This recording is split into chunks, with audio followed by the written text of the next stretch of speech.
Bien mes frères en Christ, c'est votre humble serviteur, le pasteur Joshua Exaucé Amani. Aujourd'hui, je voulais attirer notre attention. Jésus a dit, veillez et priez. Car l'esprit est bien disposé, la chair est faible. Le Seigneur a dit, j'ai dit à tous de veiller. Mais cette fois-ci, je vous dis aussi à vous de veiller. Car vous ne savez pas à quelle heure cela va vous arriver. Il parle de la fin des temps. Il parle de l'enlèvement. Il parle de la troisième venue de Jésus-Christ qui concerne Israël. Il avertit l'Église qui est sur la terre de se préparer. Et surtout pour ces temps auxquels nous sommes aujourd'hui sur la terre, l'Église doit se préparer. Que les élites de Dieu puissent se préparer. Parce que la venue du Seigneur est imminente. La venue du Seigneur est imminente. D'un moment à l'autre, nous allons entrer dans la dernière attraction, qui est le troisième point, qui va amener l'Église dans l'enlèvement. Ça veut dire que la force qui doit propulser l'Église, qui doit produire tous les processus de l'enlèvement, parce que l'enlèvement est un processus, et dans ces processus, ça commence quelque part et ça termine quelque part. L'enlèvement qui est inclus dans la seconde venue de Jésus-Christ, parce que la seconde venue de Jésus qui est un processus qui commence depuis l'ouverture des sceaux jusqu'à l'enlèvement, et dans l'acte final qui est l'enlèvement, qui est aussi notre processus, nous pouvons voir avec Élie, il y a une chair de feu qui était descendue et qui avait pris Élie.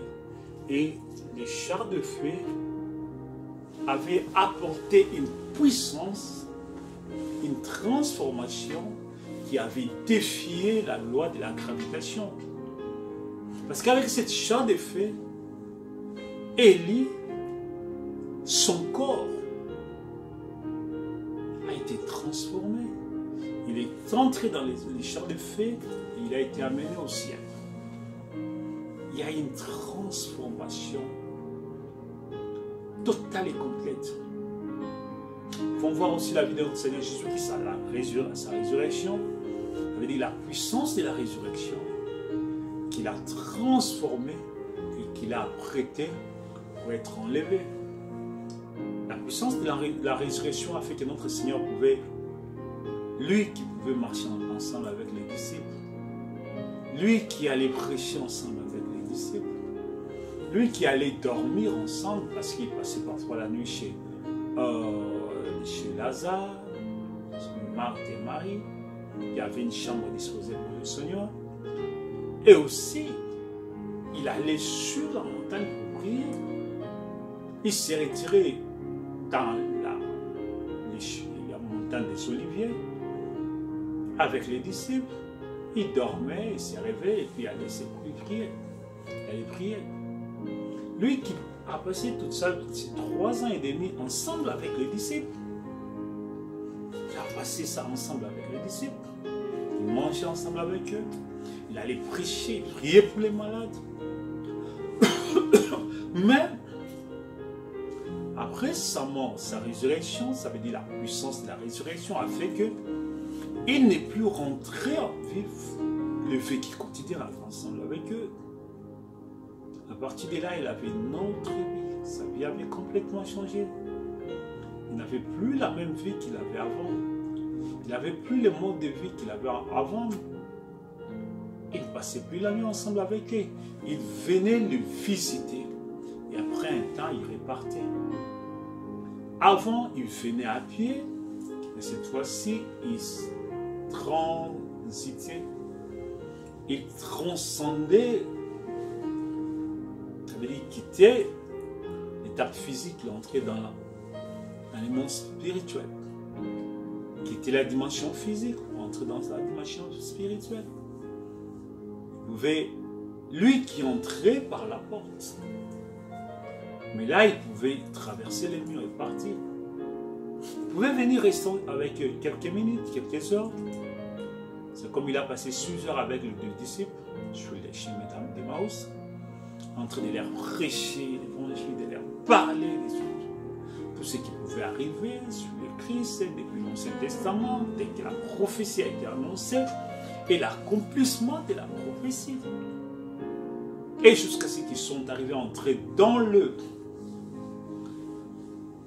la chambre, il a pris les pains, il a coupé les pains, et c'est par là que il est arrivé à ouvrir leurs yeux, à ouvrir les voiles qui étaient dans leurs yeux. Et dès qu'ils l'ont vu, ils l'ont reconnu, il a disparu. Ça veut dire que la puissance de la résurrection a transformé tellement son corps, que même la physique de son corps, la physiologie de son corps avait transformé. Parce que comment quelqu'un qui vient, qui était ensemble avec eux il y a à peine 3 jours, quelqu'un peut, je peux ne pas voir quelqu'un pendant 6 mois, et quand je le vois, je le reconnais. Pendant une année, pendant 2 ans, pendant 3 ans, 4 ans, 5 ans, 6 ans. Il y a des gens que je ne l'ai pas vu il y a 20 ans. Mais je les revis sur Facebook, mais je peux les reconnaître, l'identifier, tu vois. Avec beaucoup de transformations. Imagine-toi si la personne avait 10 ans, 20 ans plus tard, il a 30 ans. Quelle transformation! Mais je peux l'identifier. Il y a des gens que je ne l'ai pas vu il y a 25 ans, 27 ans. Quand je l'ai laissé, il était jeune de 12 ans. Actuellement, il a une trentaine d'années. C'était un petit garçon de 12 ans. Mais quand je les regarde, d'abord je les reconnais par son nom. Et puis je regardais. Parce que tu vois, quand tu vois la personne, tu quittes la personne, les dernières images qui restent de la personne, ce sont les dernières fois que tu l'avais vue. Donc tu partiras, tu marcheras, tu traverseras, tu voyageras. Mais plus tard, quand tu penses à la personne, tu as toujours l'image, la dernière image que tu gardes dans ta tête. Oh, la personne n'est plus la même, il a complètement transformé. J'ai laissé mes nièces qui étaient des petites filles, de 10 ans, 12 ans. Et je les vois sur les réseaux sociaux, ce sont des grandes mamans qui sont mariées, ils ont des enfants qui ont grandi. Je me suis dit, bon, 25 ans plus tard, 27 ans plus tard. Or, c'était des petites filles, c'était des enfants. Mais comment, pour notre Seigneur, même pas 4 jours, même pas une semaine, on n'arrive pas à l'identifier. Sur les chemins d'Emmaüs, il parle avec eux, même les sons de la voix avaient changé. Parce que je peux reconnaître la personne par les sons de sa voix. Il parle, je dis, mais ça doit être tel, parce que la voix là me dit quelque chose. Sa voix avait changé. La physionomie avait changé. Je me suis dit, mais je ne pense pas à cette époque-là, il se voilait, qu'il y avait seulement les yeux non plus, parce qu'on pouvait identifier les personnes par sa voix, par son visage. Mais on n'a pas pu identifier. 3 jours plus tard, Marie de Magdalene, avec et Marthe, ils vont au cimetière, là où Jésus était enterré. Le Seigneur se présente devant eux et il regarde, ok, il avait les dos tournés vers eux, et il leur pose la question, est-ce que c'est-tu là où savez-vous là où on a mis notre Seigneur? Le Seigneur se tourne et il appelle Marie, Marthe, Marie de Magdala. C'est alors je me suis dit, mais comment on n'a pas pu l'identifier? Comment ils n'ont pas pu l'identifier? Ça veut dire qu'il était transformé. La puissance de la résurrection a produit une transformation physiologique, a produit une transformation dans sa vie, dans ses caractères, dans sa mode de vie, et tout avait changé. Il n'est plus là, il ne passait plus la nuit ensemble avec eux. Donc c'est tous ces processus-là qui va jusqu'à l'enlèvement, à son ascension. que nous appelons l'enlèvement de l'Église. Donc c'est ce type-là qui est l'image ou le type de l'Église, qui est l'antitype de l'Église, qui est l'antidote de l'Église. Voilà pourquoi je parle que la puissance de l'enlèvement est un processus. Et dans ce processus-là, ça commence quelque part par la puissance de la résurrection et ça se termine. Parce qu'il faut une puissance, une onction pour oindre l'Église, pour fortifier l'Église, pour donner suffisamment de la force à l'Église afin que l'Église puisse s'élever. Alors les élus de Dieu, les enfants de Dieu, nous devons nous apprêter dans la prière. Nous devons, ce n'est plus le temps d'être distraits, et garder nos yeux fixés vers les rémunérateurs. De ne plus jamais quitter la présence de Dieu. On peut aller à l'église, mais si on n'est pas dans la présence de Dieu, c'est très.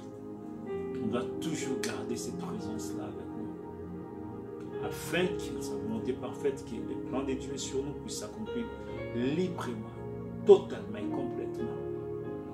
Et ma prière est que tous les élus de Dieu qui sont égarés, que le Seigneur les ramène, tous les fils et filles de Dieu qui sont encore dans l'obscurité, que la même puissance de Dieu les touche là où ils sont, les ramène, afin qu'ils reviennent dans les bercails, qu'ils reviennent sous cette onction puissante de la colonne de feu, qu'ils reviennent sous la guide, sous ces guides, sous la direction du guide qui est le Saint-Esprit de Dieu, qu'ils reviennent dans les bercails, qu'ils reviennent sous les ailes de notre Seigneur Sauveur Jésus-Christ, les seuls, parce que sans lui, nous sommes nés. Dieu bénisse richement avec M. dans cette série des enseignements tellement profonds pour nous édifier en tant que l'Église de Dieu, dans le nom de Jésus, notre Seigneur et Sauveur. Amen.